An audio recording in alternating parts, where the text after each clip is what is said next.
बोल श्यावर रामचंद्र की जय। प्रेम से बोल राजा रामचंद्र की जय।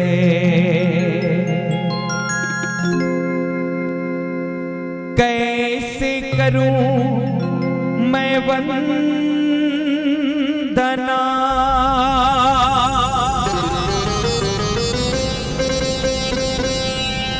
कैसे करूं मैं वंदना,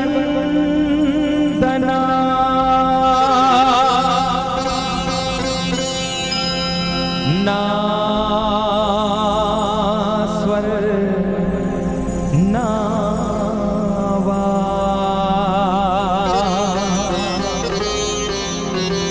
आज परीक्षा है मेरे लाज रखो गान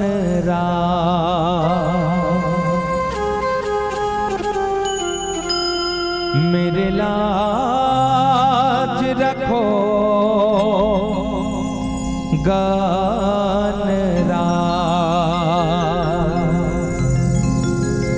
लाल देह लाली लसे,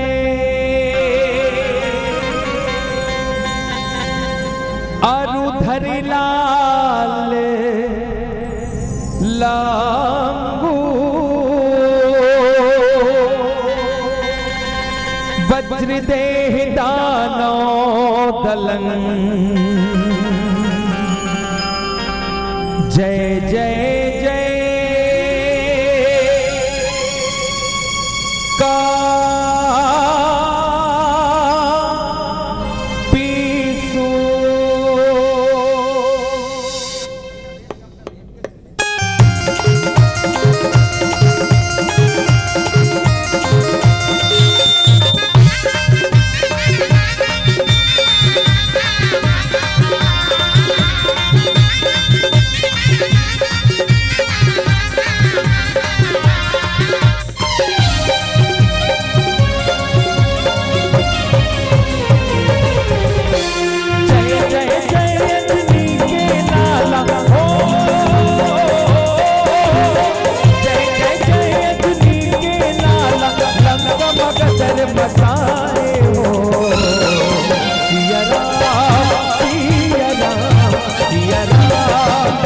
दर्शन पाए के छाती दिखाए, सिया राम जी के दर्शन पाए के छाती दिखाए।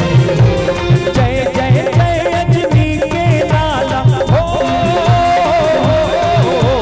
जय जय जय अजनी के लाला, लंका मगदर मचाए हो।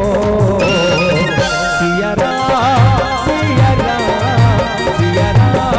जी के दर्शन पाए के छाती दिखाए हो, सिया राम जी के दर्शन पाए वीर के छाती दिखाए हो। जय जय जय अजनी के लाला हो,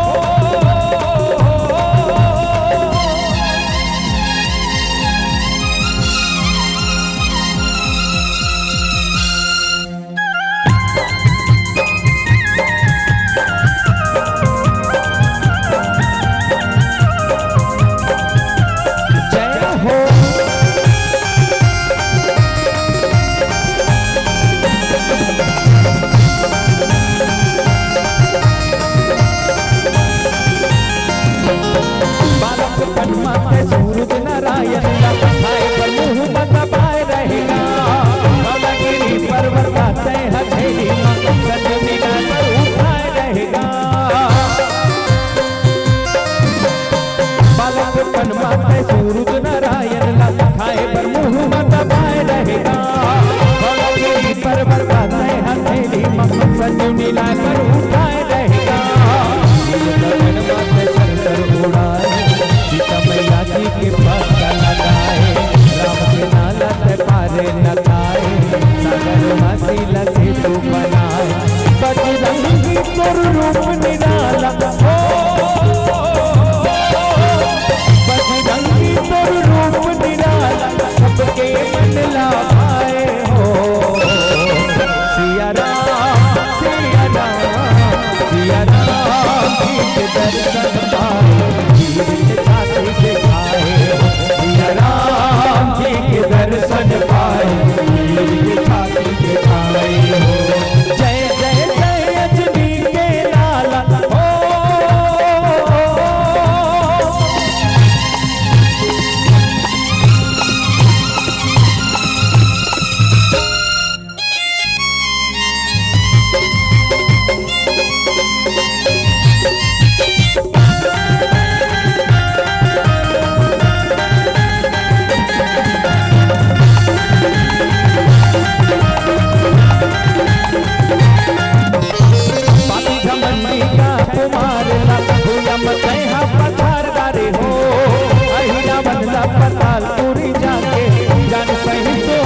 सिया राम जी के दर्शन पाए वीर के छाती दिखाए हो। सिया राम जी के दर्शन पाए वीर के छाती दिखाए हो।